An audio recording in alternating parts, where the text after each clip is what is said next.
오늘 하나님의 말씀을 읽도록 하겠습니다. 갈라디아서 6장 14절입니다. 한 절입니다. 함께 찾으시면은 은혜를 받도록 하겠습니다. 갈라디아서 6장 14절. 신약성경 309페이지입니다. 신약성경 309페이지 갈라디아서 6장 14절 말씀입니다.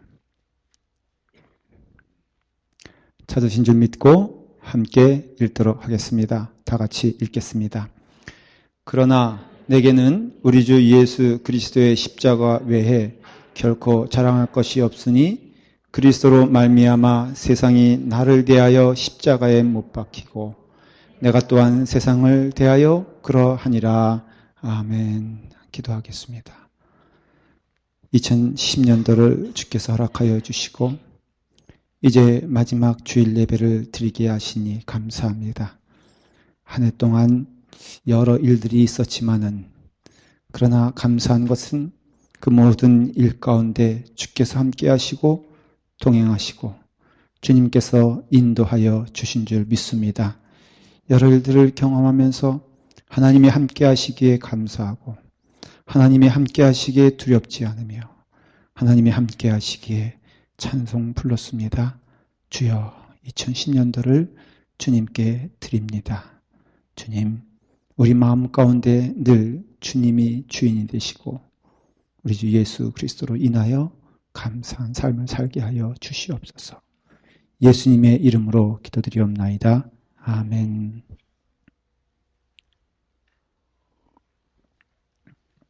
오늘 읽은 말씀은 혹시 기억을 하실는지 모르겠습니다. 11월 첫째 주에 예수 그리스도에서 말씀을 드릴 때 이 본문을 가지고 예수 그리스도의 십자가에 대해서 말씀을 드렸습니다. 혹시 기억나십니까? 네, 그럴 줄 알았습니다. 늘 새롭고 늘 은혜로운 말씀인 줄 믿습니다. 하여간 말씀을 이렇게 기억해 주는 것도 감사하고 또 기억해 주지 못하는 것도 감사한 거는 목사의 심정이에요.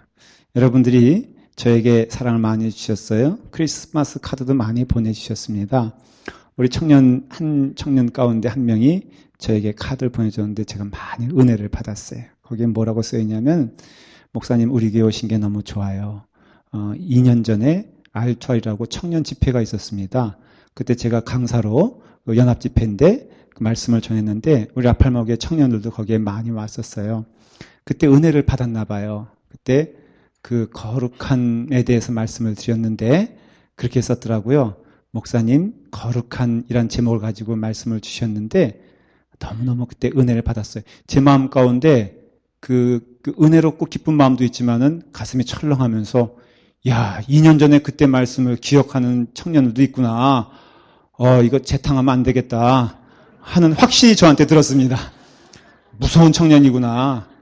얼마나 긴장했는지 몰라요. 그러면서 지금 목사님의 말씀을 들으니 너무 신기해요. 그때는 은혜롭게 들었고 그랬는데 지금은 담임 목사님이 되셔가지고 얼마나 감사한지 몰라. 그런 어떤 은혜의 말씀을 나눌 때 참 마음이 좋아요. 그래서 얘기로 돌아가서 11월 첫째 주일 날 제가 말씀을 드렸습니다. 십자가에 대해서. 근데 다시 말씀을 드리는 이유는 첫째는 2011년도 주제 성구가 이 말씀입니다. 갈라디아서 6장 14절이 내년부터 여러분들이 외우고 묵상하고 따라갈 말씀입니다. 사실은 이것은 한 해에 끝나지 않고 저의 목회 사역, 저의 그 목사직의 사역에 있어서 끊임없이 여러분들 도전하고 또 격려하고 또 함께 가기를 원하는 내용이 바로 갈라디아서 6장 14절의 말씀입니다. 교회는 십자가의 신앙이 있어야 됩니다. 십자가가 주인이 되어야 됩니다. 십자가 아래 무릎을 꿇고 함께 있어야 됩니다. 우리의 근거는 십자가입니다. 그것이 너무 중요합니다. 그 의미에서 이제 말씀을 드립니다. 오늘은 십자가란 대체 무엇이냐? 우리가 십자가 신앙 그러는데 오늘은 제가 대체 십자가 신앙이 무엇인가에 대해서 말씀을 드리고 다음 주에는 십자가 신앙 아래 살아가는 신자들의 모습은 어떠해야 하는가에 대해서 말씀을 드리고자 합니다. 오늘은 십자가 신앙 그 자체가 무엇인가에 대해서 설명을 해드릴 것이고 다음 주에는 그 십자가 신앙 아래 살아가는 신자들은 대체 어떻게 살아가야 되는가에 대해서 말씀을 드리고자 합니다. 십자가 신앙은 크게 두 가지를 우리에게 말해주고 있습니다. 첫째는 우리는 그 앞에서 죄인이다라는 것이에요.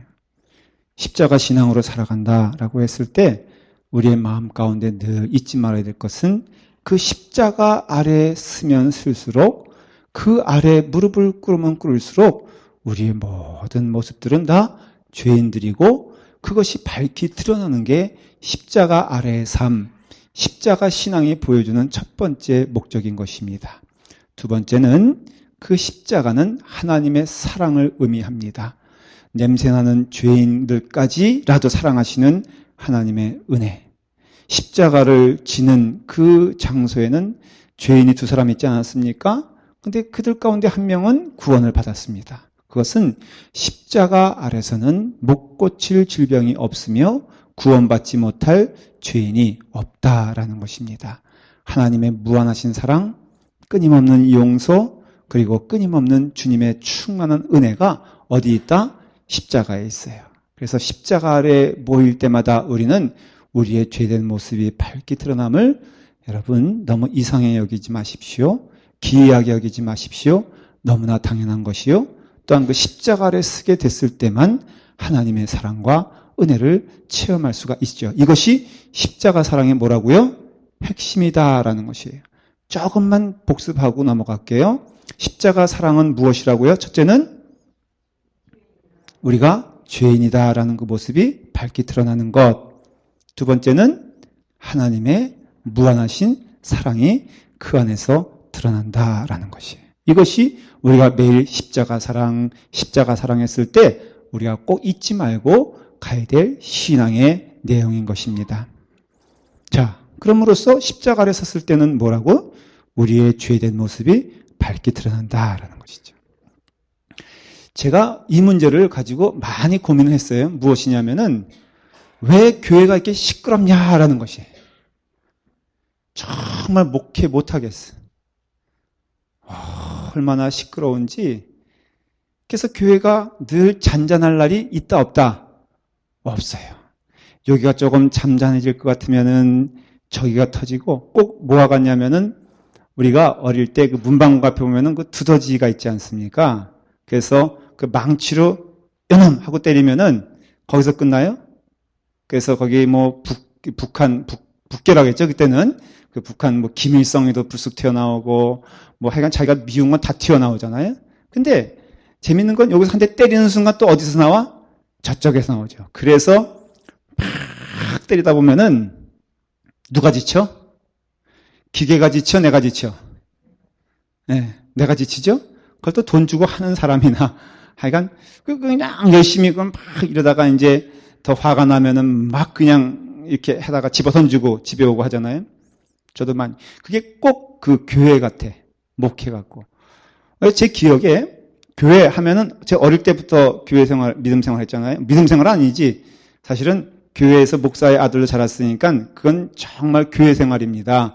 여러분 교회 생활과 믿음 생활은 구분되는 거 아시죠? 여기도 지금 부지런히 교회 생활 하는 사람이 있고 믿음 생활 하는 사람이 있을 수가 있어요. 저는 이제 어릴 때부터는 교회 생활을 했죠. 그러니 보는 눈이 신앙적이지 않고 세상적이죠. 어리더라도 그런 것이 다 보이거든요. 근데 어릴 때부터 봐왔던 교회의 모습이 뭐냐면은 야 정말 피곤하구나. 그래서 제가 목사 되기 정말 싫어했어요. 왜냐하면 교인들이 이게 우리는 기도할 때는 우리 교인들의 모습이 사랑스럽고 천사 같고 그런데 기도 끝나면 어때요? 여러분 정직하게 얘기해 보세요. 교회 생활 피곤하신 분 한 분 있으면 손 내려보세요. 네. 교회 생활이 정말 즐거우세요? 저는 아니라고 생각을 해요. 어때? 정직하게 말해봐요. 우리 정말 우리만이니까 얘기해봐요. 예, 우리 라팔마교회 나오는 게 피곤해요? 아니면 행복해? 행복해? 아직도 뭘 모르는 사람이야. 초신자일 거야 아마. 여기 벌써 올 때 벌써 어둠의 그림자가 몰려오지 않습니까? 그리고 왜 이렇게 도전이 많어? 이쪽에서 잠잠할 것 같으면 특별히 이 직분이 소위 말해서 이렇게 권사님, 장로님 되면 좀 어느 정도 교회 형편을 잘 알잖아요? 두더지 같아. 목사는요, 정신이 없어. 6개월 동안 제 얼굴이 어떻게 변했는지 여러분 잘 보시길 바랍니다. 저는 여러분들 책망하려는 것도 아니고 우리 교회가 특별하다는 거 아니야. 제가 봐왔던 교회는 어릴 때부터 그런 교회들이었어. 다만 라팔마 교회가 제가 경험한 교회 가운데는 가장 천사 같은 교회인 줄 저는 믿습니다. 믿음과 실제는 틀리죠. 그치? 예? 근데 객관적으로 말을 하면요. 라팔마 교회는 천국 같아. 난 목회할 만해 여기서. 왜 힘들대는지 이해가 안 돼. 어릴 때부터 이런 것들 많이 봤어요. 별 사람들 다 봤어. 예배 시간, 설교 시간인데 타임지 들고 와서 타임지, 설교 시간과 정확히 동시에 타임지 꺼내는 사람이 있어. 한국에서 그런 사람, 타임지 읽는 사람이 있어요?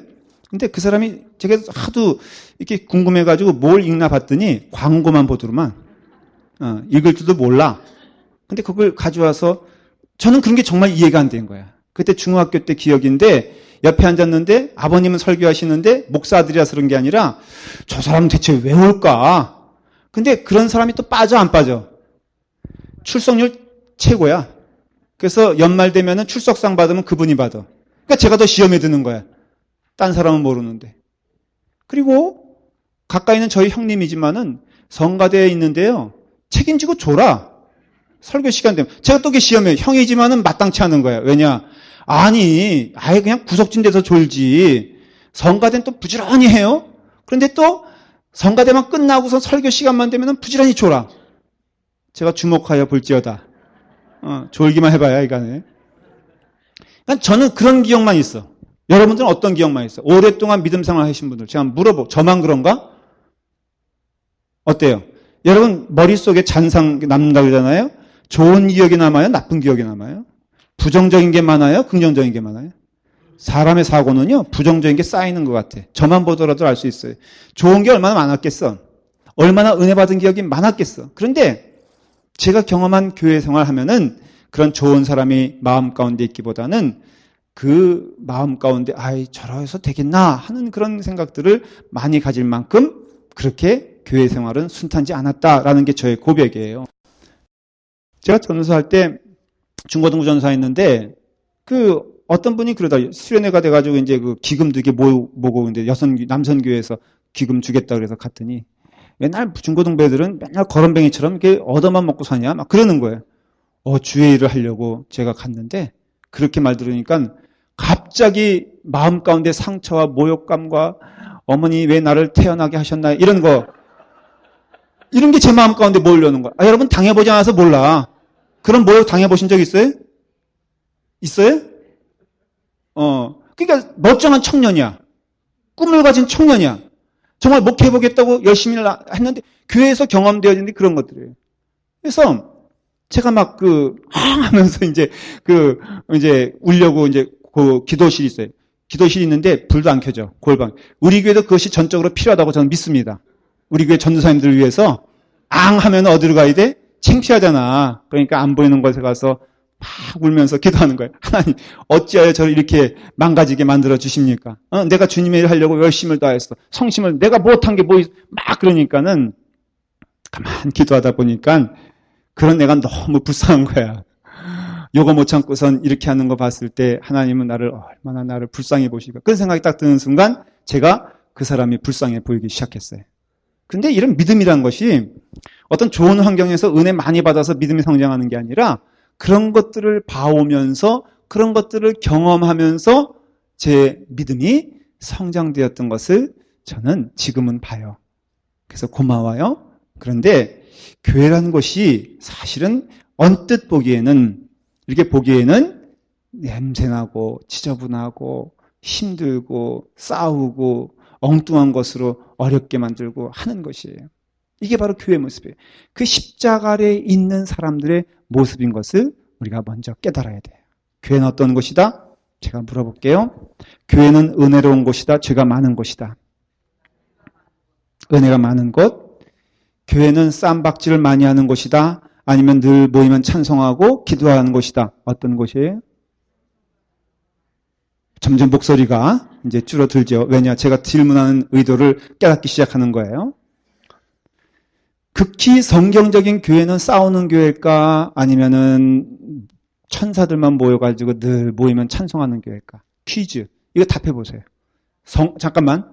성경적인 교회 얘기하는 거예요? 성서적인 교회 얘기하는 거예요. 어떤 교회일까? 싸우는 교회, 단순하게. 싸우는 교회일까? 찬송하는 교회일까? 아니, 성서적인 교회인데, 하나님께서 보시기에 아름다운 교회라고 나와 있는 성경에 나와 있는 교회들 얘기하는 거예요, 지금. 싸우는 교회일까? 찬송하는 교회일까? 라고 물어보면 답은 뭐예요? 싸우는 교회? 오케이. 그러면 싸우는 교회가 극히 은혜로운 교회일까? 아니, 성경에 나오는 교회. 그게 은혜로운 교회냐라고 물어볼 때 성경을 찾아보면 알아요. 자, 보십시오. 사도 바울이 쓴 서신은 다 교회에 대한 얘기거든요. 고린도전서 하면 뭐예요? 고린도 교회를 향한 말씀이에요. 로마서 하면은 로마 교회를 말하는 것이고, 오늘 읽은 갈라디아서 하면은 갈라디아 교회를 말하는 것이에요. 모든 교회들이 다 거기에 들어있어요. 그런데 놀라운 것은 읽다 보면요, 거기에 사도 바울이 막 도전하는 얘기가 나와요. 고린도 교회는 뭐가 문제냐면은 이방신을 섬기는 사람들의 삶의 그 행태 모습이 교회로 들어오고, 그 다음에 또 윤리적으로 받아들일 수 없는, 뭐 아들이 자기 아버지의 아내, 그러니까 뭐 새엄마나 되겠죠? 막 그 사람과 이상한 관계를 맺는 이런 것들이 고린도 전서에 나와요. 이게 뭐예요? 지금 교회의 모습인 것을 알 수가 있어요. 그 다음에 에베소 교회는 예수 그리스도의, 그러니까 교회의 머리는 누구다? 예수 그리스도임을 무척 강조를 해요. 그 말의 뜻을 역선적으로 뭐예요? 지금 교회가 어떤 문제가 있다는 거예요? 에베소 교회는 자기가 다 주인이고 머리 노릇을 하고 있다는 것이. 그러니 에베소 교회는 늘 모이면 싸웠을까? 아니면 늘 화평했을까? 싸웠을까? 화평했을까? 싸웠어요. 그렇죠? 그게 성경에 나오는 교회다라는 것이에요. 요한계시록에 보면은 여러분 7교회가 나옵니다. 소아시아에. 근데 하나같이 뭐예요? 물론 서바나 교회나 빌라델비아 교회 같은 경우는 하나님의 칭찬을 받았지만 그것이 교회의 온전한 모습은 아니에요. 교회의 모습은 오히려 어떤 것이에요? 그 안에 때로 어려움이 있고 갈등이 있고 힘든 일이 있는데 그러한 가운데 역사하는 것이 교회예요. 그게 교회의 모습이에요. 여러분 개인도 우리가 잘못 갖는 그 상식이 뭐냐면은 성경의 사람들은 아름답다라는 것인데 성경은 그것을 분명히 깨부십니다. 다윗이 아름다워요? 야곱이 아름다워요? 베드로가 성실했나요? 야고보와 요한이 제자다운 삶을 살았나요? 거기에 성경은 아니다라는 것이에요. 그럼 대체 뭐냐? 성경에서 말하고자 하는 것이 뭐냐 하면은 다 그들은 누가 필요한 자들이다? 예수 그리스도의 은혜가 필요한 자들이다. 이걸 얘기하는 것이에요.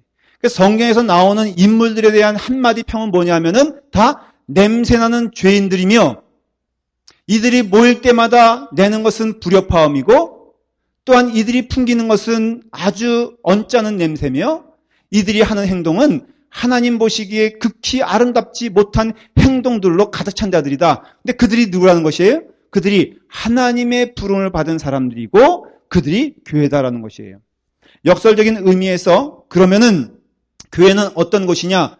많이 분란이 있고 많이 어려움이 있고 많이 고난이 있고 많이 다툼이 있는 것이 바로 교회다. 이것이 성경적인 교회의 모습이다라는 것이에요.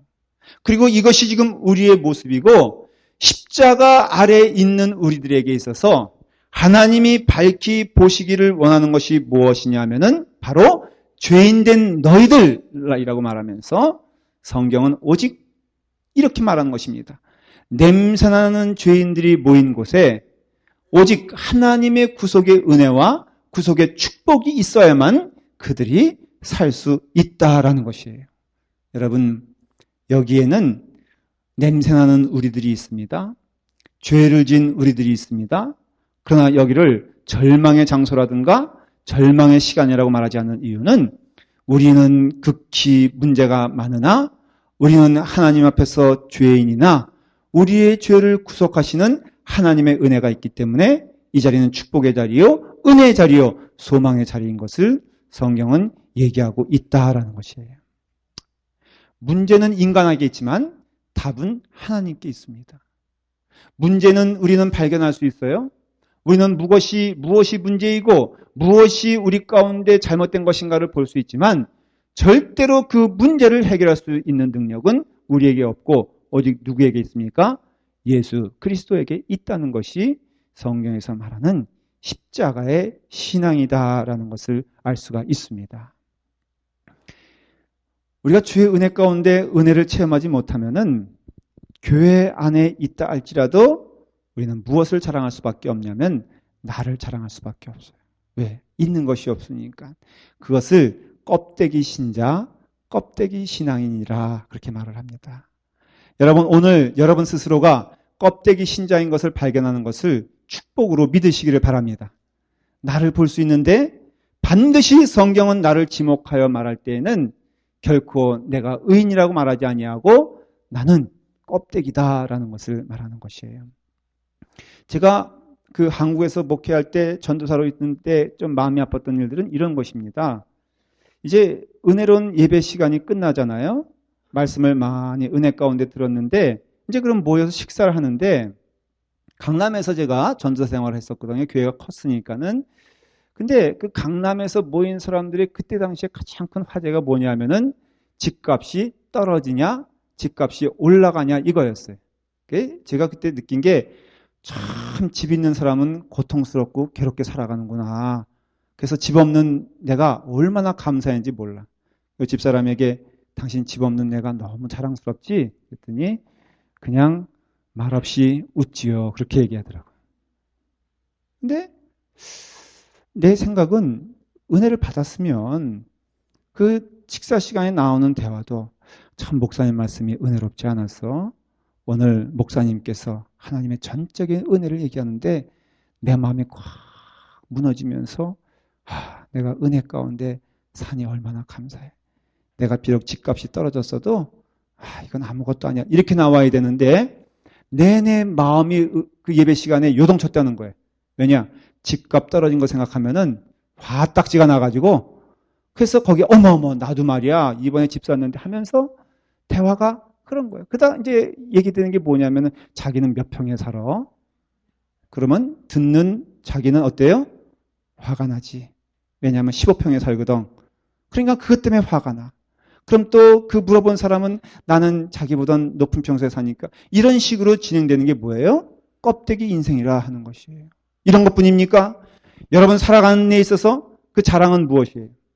그 마음 가운데 있는 생각은 무엇입니까? 바로 여러분들이 얼마나 하나님과 멀리 되었는지 대해서 깨닫게 하는 것이 십자가인 줄 믿습니다. 근데 문제는 왜 껍데기 인생을 사느냐?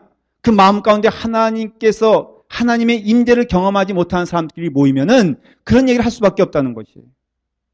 왜 우리가 광부들 있지 않습니까? 광부들이 이제 땅 속으로 들어가면은 광부들은 서로 지저분한 것을 알까요, 모를까요? 몰라요. 왜? 서로 다 시꺼머니까는. 그러니 시꺼먼 가운데 얼굴 칠해도 별로 문제가 안 되고 또 먹는 그 밥은 어때요? 시꺼매졌잖아요. 다 문제가 안 돼. 그런데 문제는 무엇이냐면 그 사람이 그 밖으로 나오게 되었을 때 밝은 하늘 아래, 태양 아래서는 그 스스로가 검해진 것을 체험한다는 것이죠. 그래서 이런 십자가 아래서 나는 죄인입니다. 나는 고백합니다. 내 죄가 무겁습니다라고 고백할 수 있는 자는 오직 어떠한 자냐 하면은 예수 그리스도께 나아가는 자마다 그것을 경험할 수 있다는 것이에요. 교회 안에서 나는 별로 죄가 없습니다라고 말하는 사람은 아직도 십자가 아래에 있는 자들이 아니에요. 반드시 십자가 아래에 있을 때에는 그 예수 그리스도의 은혜와 사랑과 그 충만함이 내 삶을 비치기 때문에 반드시 그 삶에는 무엇이 비치게 되느냐? 하나님으로 인하여 볼 것을 보게 하고 또한 깨달을 것을 깨닫게 하는데 그것은 나는 죄인이다라는 것이에요. 내 죄가 참으로 크다라는 것을 경험하는 것이에요. 성경을 보면은 그 젊은 관원이 나옵니다. 여러분 그 얘기 기억하시죠? 예수님께 나왔어요. 예수님께 나왔는데 이제 그 사람이 무엇을 소망했냐면은 이렇게 질문합니다. 예수께서 길에 나가실 때 한 사람이 달려와서 꿇어 앉아 묻자오되 선한 선생님이여 내가 무엇을 하여야 영생을 얻겠습니까? 그러니까 영생을 얻게 하는 그 정도로 그 마음 가운데 뭐 있어요? 신앙심이 있죠? 은혜롭죠. 그러면 그 사람을 받아들이는 것은 예수님께서 할 당연한 일인데 예수님께서 그 사람을 결국은 보내버립니다. 여러분 잘 들으세요.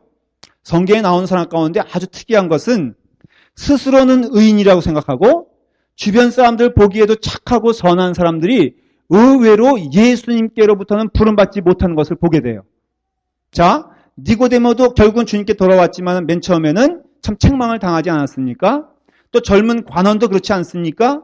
또 바리새인들도 그래요.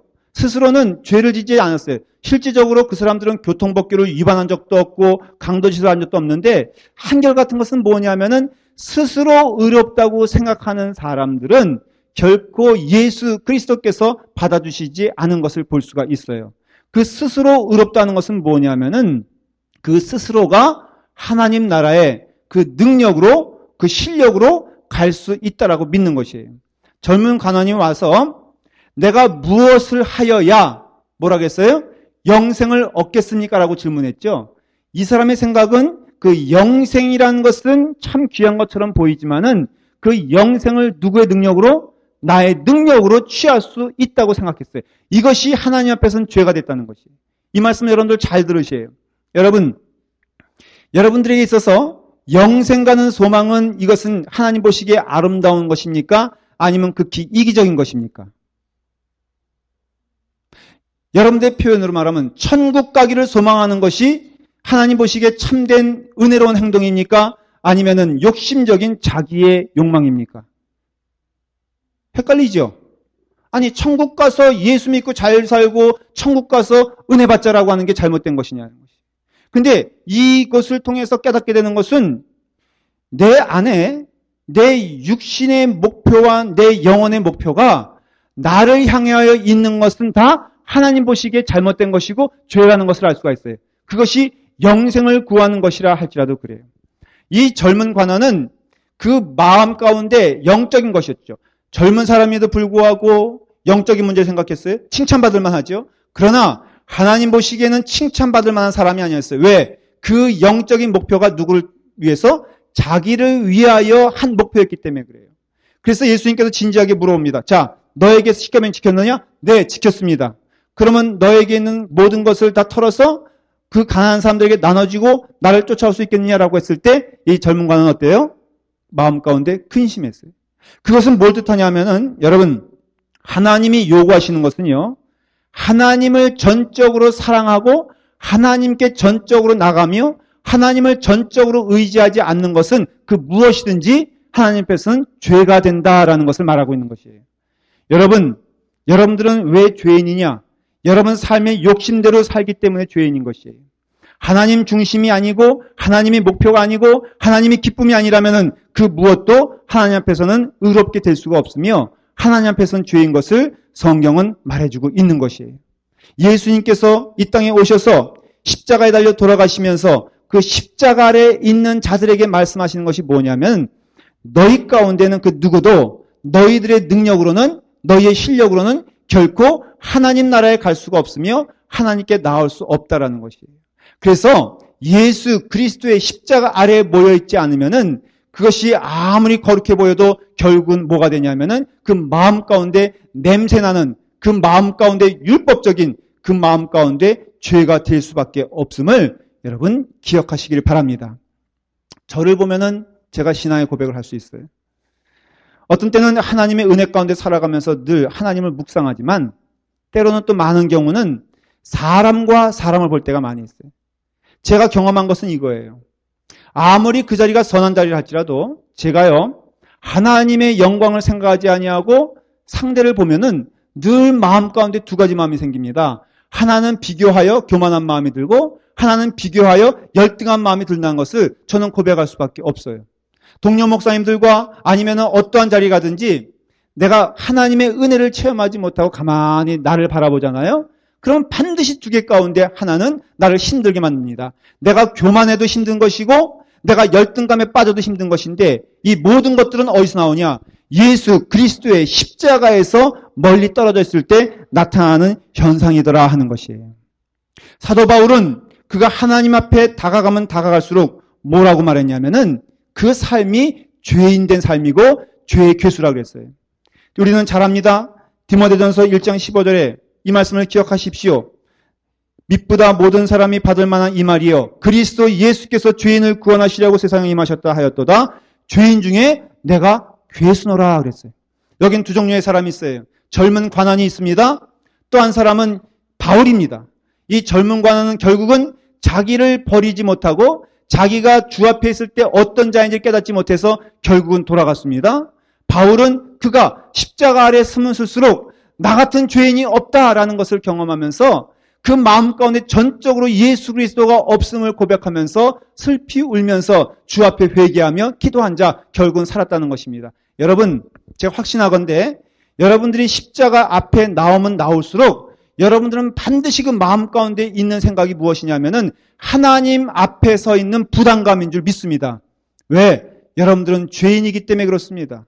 어느 누구도 하나님 앞에 서게 되었을 때 나는 이 정도로 만족한다거나 나는 이 정도로 하나님 앞에서 사랑받을 만한 사람이거나 아니면 나는 하나님 앞에서 은혜 받아서 이렇게 쓸만한 사람이 되었다고 말한다면 그 사람이야말로 하나님 보시기에 쓸모없는 자임을 성경은 말해주고 있는 것이에요.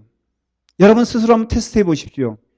여러분들 한번 스스로를 시험해 보십시오. 하나님 앞에 전적으로 섰을 때 다 발가벗기진 것처럼 여러분들의 친구나 여러분들의 명예나 여러분들의 가족이나 여러분들의 그동안 모든 것들을 다 버리고 하나님 앞에 섰을 때 여러분은 스스로 어떠한 자입니까? 저는 물어볼 수도 없고 대답을 들을 생각도 없습니다. 그러나 하나님 앞에서는 여러분들은 대답하셔야 됩니다. 하나님은 물으십니다. 너는 지금 내 앞에 섰을 때 너는 누구냐? 라고 했을 때 바울은 나는 죄수 중에 죄인입니다. 살았어요. 젊은 관원은 아직도 내게 있어서 내가 주인입니다. 라고 했을 때 그는 죽었습니다. 여러분, 우리는 십자가 그늘 아래 있을 때 하나님의 은혜 가운데 우리는 죄인인 줄 믿습니다. 두 번째는 하나님 앞에 서게 되었을 때 우리는 죄인임을 고발하는 십자가뿐 아니라 그런 가운데 있어서도 하나님은 우리를 사랑하시는 줄 믿습니다. 여러분, 제가 아이를 사랑합니다. 우리 주일학교 아이들을 심히 사랑한다고 했을 때 제가 그들을 사랑한다고 말하기 위해서는 어떻게 해야 되는지 아십니까? 무릎을 꿇어야 됩니다. 그렇지 않습니까? 그 아이들에게 눈을 맞추기 위해서는 내가 무릎을 꿇어 그들과 함께 하나가 되어야 됩니다. 하나님이 우리를 사랑하시는가? 여러분들은 묻습니다. 그러나 이제는 물으실 필요가 없습니다. 왜? 하나님은 하나님 되심을 포기하고 그리고 그 눈을 우리와 맞추셔서 십자가에까지 달려 돌아가셨기 때문에 그렇습니다. 예수님이 오시는 그 상징적인 의미를 아십니까? 베들레헴에서 말구유에 오셨습니다. 가장 낮은 자로 오시고 또한 돌아가실 때도 이 세상에서 받을 수 있는 형벌 가운데 가장 무겁고 무서운 형벌을 받았습니다. 왜 그런지 아십니까? 그만큼 우리 죄는 무겁고 우리의 죄는 무서우며 그 무겁고 무서운 죄를 주님께서 응답하시고 또한 은혜로 구원시켜 주시기 위해서 십자가에 달려 돌아가시기까지 그것을 마다하지 아니하시고 허락하신 그 사랑 때문에 우리가 지금 이 자리에 있는 줄 믿습니다. 저는 목사다운 것이 굉장히 거룩한 작업인 줄 알았어요. 저는 이런 게 목회인 줄 알았으면은 20대 신학교에 갔을 때 이것을 깨달았다면은 절대로 저는 신학교 안 갔을 겁니다. 아유, 굳이 꼭 이렇게 해서 천국 갈, 이것만 해도 여러분 목회만 해서 천국 가는 건 아니죠. 좋은 장로님이 돼도 천국 가는 줄 믿으시죠? 아, 장로님들은 안 믿으시는구나. 좋은 권사님 그러다가 하나님께 나가도 여러분 천국 가는 거 믿으시죠? 좋은 집사님마다 천국 가는 것도 믿으시죠? 저도 그거 생각하면 목회를 했을 때 저는 목회를 하면 굉장히 좋고 거룩한 일들이 많을 줄 알았는데요. 제가 경험해 보니까 정말로 쓸데없는 일 가운데 막 밀려오는 파도예요. 이놈의 파도가 좀 거룩하면 얼마나 멋있어. 폼나잖아. 주님을 위해서 내가 순교하겠습니다. 그런데 이거는 순교할 성격이 아니야. 맨날 듣는 게 무엇이냐면은 목사님 누구와 싸웠어요. 목사님께서 중재해 주셔야 돼요. 또 아무개가 심지어는 제가 한번 얘기했나? 연말 돼서 이 넥타이를 제가 선물로 받았어요. 올해는 한 개만 들어온 것이 얼마나 감사한지 몰라.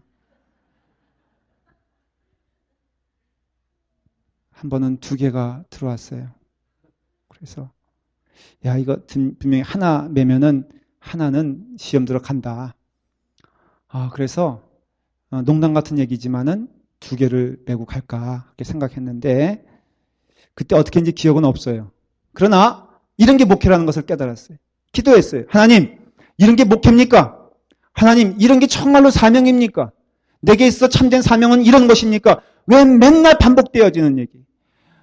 제가 확신하건대 올해 여러분들이 시험 들었던 내용들 있죠. 오늘 다 점검해 보세요. 작년에는 그 문제 가지고 시험 들었을까 안 들었을까? 조금 더 거룩해졌나요? 여러분들 문제가? 물어볼게요. 대답해 보세요. 오늘 마감하면서 속상하고 힘든 일 있죠. 손 들지 마세요. 그냥 아멘으로만 대답해 보세요. 여러분 지금 속상하고 힘든 일 있죠? 네, 있죠? 작년에도 비슷한 문제로 속상해하지 않았나요? 아멘이죠? 재작년에 어땠나요? 그 재작년에 어땠나? 삶이 조금 더 이렇게 고귀해지지 않았어요? 작년의 문제는 올해 없어지고 내년에는 적어도 우리 교인들이 다 이 지역에 우리가 빛과 소금이 돼서 무엇인가 한번 감당할 수 있는 그런 교회들. 맨날 그런 제목으로 기도하나요? 제가 주워 보니까 기도 제목이 똑같대. 딱 보면 알 수가 있잖아요. 자, 여러분 잘 들으십시오. 그게 목회요? 그것이 교회라는 것이에요. 제가 확신하건대 내년에 우리 기도 제목은 똑같을 것을 믿습니다. 올해 밥 먹는 것 때문에 싸웠다. 우리 인간은 내년에도 싸울 것을 믿습니다. 안 믿어요? 믿는 게 좋을 걸 신상해. 영적 건강에게 좋아요. 내후년에도 우리는 똑같은 문제로 싸울 것을 믿습니다. 아멘 좀 해봐요. 진리니까. 3년 후에도 똑같은 문제로 싸울 것을 믿습니다. 시험 들지 마십시오. 제가 그런 가운데 하나님께 기도했어요. 왜 어떻게 이것이 20년 전 문제나 나 자신에 대해서도 똑같아요.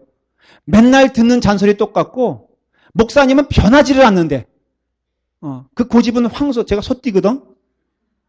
그러니까 저를 변화시키려고 하지 마시고 여러분들이 포기하시기를 간절히 축원합니다. 왜? 저도 여러분들에 대해서 포기한 지 오래됐어요. 6개월뿐이 안 됐지만은 저는 조짐이 확실히 보일 줄 믿습니다. 그러니까 여러분 피차에 깨닫게 되는 것은 이게 우리의 목회고 이게 우리의 교회라는 것이에요. 그런 마음 가운데 어떻게 이런 문제, 자잘한 문제, 교회답지 않은 문제로 우리가 싸워야 됩니까? 라고 했을 때 답은 그거예요. 야, 하나님은 하나님다운 일을 했느냐? 여러분, 하나님이 말구에 오신 게 하나님다워요? 어떻게 보면 너무 유치하고 어떻게 보면 너무 슬픈 일 아니에요? 십자가에 달려 돌아가시죠? 예수님이 맨날 씨름한 것이 뭐예요? 제자들 서로 싸우는 거 화해시키고 꾸짖고 또한 이게 아니겠어요? 그러니까 하나님다우신 일은 하나도 없었어. 예수님이 하신 일 가운데 소위 말해서 위대하신 하나님 같은 일들이 어디 있어요? 하나도 없었어요. 그러나 예수님은 감당하셨어요. 왜? 우리를 사랑하시기 때문에 그렇습니다. 저는 여러분 때로는 유아적인 것이라 할지라도 받아들이길 원합니다. 우리 성도들도 이제는 하나님의 사람들이라면 그것을 깨달아야 돼요. 교회는 유치한 곳이에요. 교회는 부족한 곳이에요. 교회는 싸우는 것이 극히 세상적인 것임을 저는 고백할 수밖에 없어요. 그러나 저는 그런 은혜 가운데 하나님의 주시는 은혜의 눈을 가지고 여러분들을 사랑하길 원하고 여러분들을 받아들이길 원합니다. 왜? 하나님의 사랑의 특징이 그렇기 때문에 그렇습니다. 오늘은 하나님의 사랑에 대해서 집중적으로 말씀을 드립니다. 하나님은 냄새나는 여러분들을 사랑하십니다. 하나님은 여러분들을 끝까지 사랑하십니다. 여러분들이 아무리 죄악 가운데 있더라도 하나님 포기하지 않습니다. 그러므로 사람을 보지 말고 하나님 보시고 교회 나오시길 간절히 바랍니다. 사람은 아니지만 하나님은 여러분들을 끝까지 사랑하시기 때문에 그 사랑 안에는 여러분 못 고칠 질병이 없으며 못 고칠 영혼이 없다는 것을 성경은 말하고 있기 때문에 부디 간절히 제가 여러분들에게 부탁을 드립니다. 사람을 보지 말고 예수 그리스도의 십자가 아래 무릎을 꿇으십시오. 그리고 그 사랑에 감사하며 살아가기를 간절히 축원합니다. 기도하겠습니다. 아버지 하나님, 십자가 아래에 있는 신자들 되게 하여 주시옵소서. 밝히 드러나는 우리의 죄를 보면서 우리가 얼마나 주 앞에서 죄인인가를 깨닫게 하시고 죄를 고백하게 하시고 죄인임을 하나님께 고백하며 하나님의 마음에 하나님의 뜻에 순종할 수 있도록 인도하여 주시옵소서. 또한 하나님의 사랑 가운데 거하게 하여 주시옵소서. 냄새나는 죄인이라 할지라도 십자가 아래에 있을 때는 그 사랑의 은혜를 체험합니다.